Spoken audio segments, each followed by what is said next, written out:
विशेषतः जे मतदारसंघ राष्ट्रवादी काँग्रेसच्या वाट्याला येणार आहेत किंवा जे आत्ताचे आमदार करंट आमदार आहेत अशांच्या मतदारसंघामध्ये पहिल्या टप्प्यामध्ये हा दौरा जवळजवळ पूर्णत्वाला आलेला आहे आणि मला वाटतं की येत्या 1 तारखेला या जनसंवाद यात्रेचा समारोप हा सकाळी माजलगावची सभा आणि संध्याकाळी परळीची सभा घेऊन समारोप होणार आहे. महाराष्ट्र सरकारने ज्या मागच्या 1 वर्षभरामध्ये जनसामान्याला जीवनामध्ये राहत मिळावी, त्यांच्या संसाराला हातभार लावावा या दृष्टिकोनातून अनेक निर्णय घेतलेले आहेत आणि त्या निर्णयाचा प्रचार आणि प्रसार करण्यासाठी हा दौरा आहे. मी आपल्याला सांगितलं की मुख्यमंत्री माझी लाडकी बहीण योजना असेल, मुलींना उच्च शिक्षण मोफत करण्याचा निर्णय असेल किंवा युवकांना म्हणजे रोजगारक्षम करण्यासाठी प्रशिक्षण देण्याची योजना असेल, अशा अनेक क्रांतिकारी योजना सरकारनं हाती घेतलेल्या आहेत. शेतकऱ्याला वीज बिल माफी दिलेली आहे, मागची थकबाकी माफ करण्याचं काम शासनाने केलेलं आहे.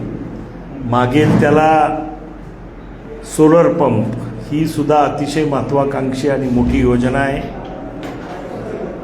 आणि अशा पद्धतीनं शेतकरी वर्ग असेल, महिला वर्ग असेल, युवती असतील किंवा युवक असतील, या सर्वांना डोळ्यासमोर ठेवून शासनानं भरीव असा निधी या योजनेसाठी दिलेला आहे.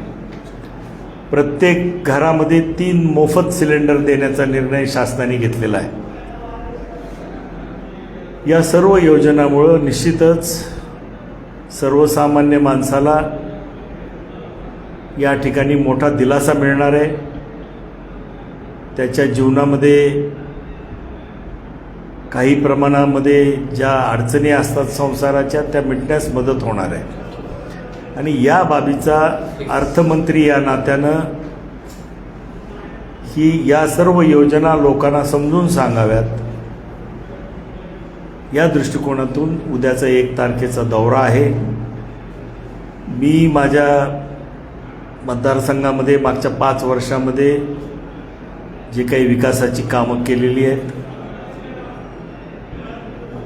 त्या कामाच्या संदर्भात या मेळाव्यामध्ये एका फिल्मच्या माध्यमातून जास्तीत जास्त लोकांच्यापर्यंत ही कामं जावीत आणि प्रचाराच्या दरम्यानही या फिल्मच्या माध्यमातून सर्वसामान्य लोकांना आपल्या मतदारसंघामध्ये काय विकासाची कामं झालेली आहेत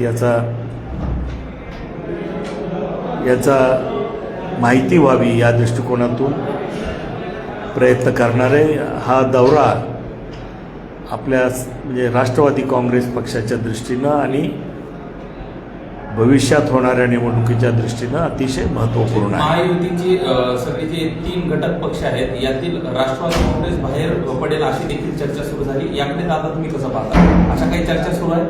नाही, ह्या सगळ्या अफवा आहेत. आता वर्तमानपत्रवाले रोज एक अफवा उठवत आहेत, त्याला काय करणार आपण? असलं काही होणार नाही. महायुती ही एकत्रितपणे निवडणूक लढवी. तुम्हाला माहिती आहे कुठल्याही आघाडीमध्ये मतभेद हे असतातच थोडेफार, परंतु हे तिन्ही नेते म्हणजे वैशिष्ट्य मला सांगता येईल की हे तिन्ही नेते रात्रंदिवस लोकांना उपलब्ध आहेत. सर्वसामान्यातला सर्वसामान्य माणूस त्यांना भेटू शकतो, आपलं गाऱ्हाणं मांडू शकतो आणि पूर्वीचे मुख्यमंत्री घरात बसून कारभार करायचे राज्याचा, फेसबुकवर लाईव्ह करून भाषणं द्यायची, परंतु हा जनतेत मिसळलेला मुख्यमंत्री आणि दोन्ही उपमुख्यमंत्री आहे आणि म्हणून त्यांना जनतेच्या प्रश्नाची जाणीव आहे आणि म्हणूनच त्यांनी अतिशय महत्त्वाकांक्षी योजना महाराष्ट्रासाठी दिलेल्या आहे. आता 6 मतदारसंघ आहेत बीड जिल्ह्यामध्ये. राष्ट्रवादी काँग्रेस सगळ्याच जागा लढत होती. यावेळेसचं समीकरण कसं असणार आहे? भाजप सोबत आहे, तुम्ही सोबत आहे आणि शिवसेना आहे. नाही, समीकरण आता मागच्या वेळेसारखी तर परिस्थिती नाही. तर आता महायुतीचे उमेदवार असणार आहेत आणि महाविकास आघाडीचे उमेदवार असणार आहेत. आता ह्याच्यामध्ये निश्चितपणानं 4 मतदारसंघ राष्ट्रवादीच्या वाट्याला येतील, कारण त्या ठिकाणी तिथले आमदार राष्ट्रवादीचे आहेत. खासदारकी भाजपची होती म्हणून तो भाजपला गेला तो, आणि आता 2 मतदारसंघ भाजपचे, त्या ठिकाणी भाजपला जाईल असं मला वाटते. मी काही त्या प्रक्रियेमध्ये नाही आहे, परंतु एक माझ्या माहितीनुसार मी माहिती देतो. दादा, काही दिवसांपूर्वी तुम्ही तुमची राजकीय भूमिका स्पष्ट केली, महिलांना देखील वादस्पद जाहीर केलं, परंतु त्यानंतर सध्या माजलगाव मतदारसंघामध्ये राजकीय हालचाली नव्हे गेलेला आहे. आज डक यांनी एक हे घेतला होता, मेळावा घेतला, उद्या जगताप मेळावा घेतलाय. राजकीय हालचाली नव्हे गेला, त्यांना खूप सोपस्कर झालं असं वाटतंय का एकंदरीत? नाही, ही संपूर्ण महाराष्ट्रात अशी परिस्थिती आहे. प्रत्येकाच्या आता राजकीय महत्त्वाकांक्षा प्रत्येकाच्या वाढत चाललेल्या आहेत. त्यामुळे लोकशाहीमध्ये हे चालणारच आहे. मात्र सोळंकी कुटुंबाची भूमिका माजलगाव विधानसभा मतदारसंघामध्ये काय असणार आहे? काय विचारायचा प्रश्नच उद्भवत नाही. आम्ही अजितदादा पवार गटाचे आमदार म्हणून मी काम करतोय आणि आमची भूमिका, आमच्या तिकिटावरती अधिकार आहे, तर तिकीट आम्हाला मिळावं आणि ही निवडणूक आम्ही लढवावी, असाच आमचा दृष्टिकोन आहे. दादा, शेवटचा प्रश्न, मराठा आरक्षणाचा जो मुद्दा आहे पुन्हा एकदा लोकसभेनंतर विधानसभेत इम्पॅक्टेबल ठरू शकतो का? आणि त्याला सामोरं जाण्यासाठी बीड जिल्ह्यामध्ये कशा पद्धतीची व्यवस्था? नाही, आता आहे पहा, कुठल्या आता हे प्रत्यक्ष निवडणुकीला सुरू झाल्यानंतर कोणता फॅक्टर सरकार पक्षाला अडचणीचा ठरतो किंवा विरोधी पक्षाला अडचणीचा ठरतो हे फक्त काळच सांगू शकेल. परंतु निश्चितपणानं हा अतिशय महत्त्वाचा प्रश्न आहे. मराठा समाजाला आरक्षण मिळालं पाहिजे ही भूमिका मुख्यमंत्री शिंदे साहेबांनी सातत्यानं घेतलेली आहे. आणि माझ्या दृष्टीनं ज्यांच्या कुणबी नोंदी सापडल्यात अशांचा जवळजवळ 1,04,000 जणांना कुणबी प्रमाणपत्र या जिल्ह्यात वाटले गेलेले आहेत. म्हणजे आज मोठ्या प्रमाणात 1,04,000 कुटुंबाचा प्रश्न मिटलेला आहे बीड जिल्ह्यातला. अजूनही नोंदी सापडण्याचं काम चालू राहणार आहे आणि हे प्रक्रिया निरंतर चालू राहणार आहे. त्याच्यामुळं मोठ्या प्रमाणात शिंदे सरकारने याच्यामध्ये काम केलं आहे. नोंदी शोधण्याचं काम हे शासनाच्या अधिकाऱ्यांनी केलं आहे. जरांगे पाटलांची ही मागणी अतिशय महत्त्वपूर्ण ठरली आणि त्याचा लाभ मोठ्या प्रमाणात मराठा समाजाला झालेला आहे.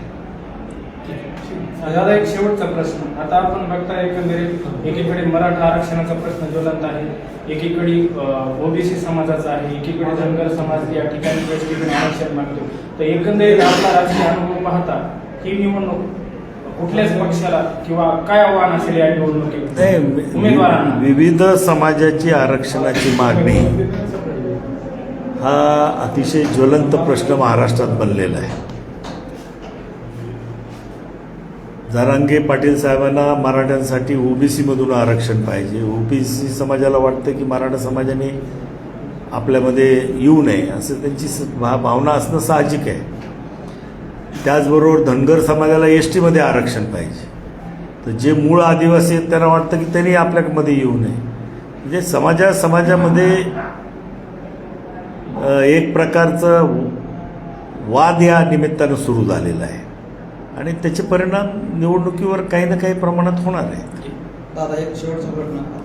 आपण 1 तारखेला जिल्ह्याला येणार आहे, परंतु आपला उमेदवार अद्याप घोषित झालेला नाही. तिकीट तर घेणार दादा?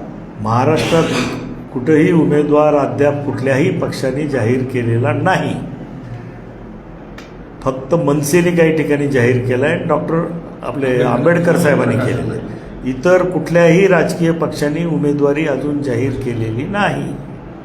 दादा, तिसरी आघाडीचा एक प्रयोग होतोय महाराष्ट्रात. अनेक वर्ष तुम्ही राजकारणात आहात, असे प्रयोग झालेले पाहिले. शेवटचा प्रश्न, या प्रयोगाकडे तुम्ही कसं पाहता आणि नेते एकत्र येत आहेत आणि तिसरी आघाडी सुद्धा एक पर्याय देत आहे. आता ज्यांना ह्या 2 आघाड्या विचारित नाहीत किंवा समावून घेत नाहीत त्यांची तिसरी आघाडी झालेली आहे. ठीक आहे, या आघाडीच्या माध्यमातून काही ठिकाणी परिणाम होणार आहे. तो कोणावर होणार आहे हे काळच ठरवणार आहे. सत्ताधारीवर होतोय का विरोधी पक्षावर होतोय हे माहीत नाही. मराठा आरक्षणामध्ये आता म्हणजे लोक विचारायला सुरुवात करतायत पवार साहेबांना की तुम्ही मराठ्यांना ओबीसीमधून आरक्षण देण्याच्या बाजूचे आहेत का नाहीत हे स्पष्ट करा. ते जो म्हणजे आता लोकसभेसारखी परिस्थिती राहील असं वाटत नाही. प्रत्येक पक्षाला याच्या बाबतीत काही ना काही भूमिका घ्यावी लागणार आहे आरक्षणाच्या बाबतीत, आणि जो पक्ष ही भूमिका घेईल त्याच्या बाजूने लोक जातील असं वाटतं मला. थँक्यू.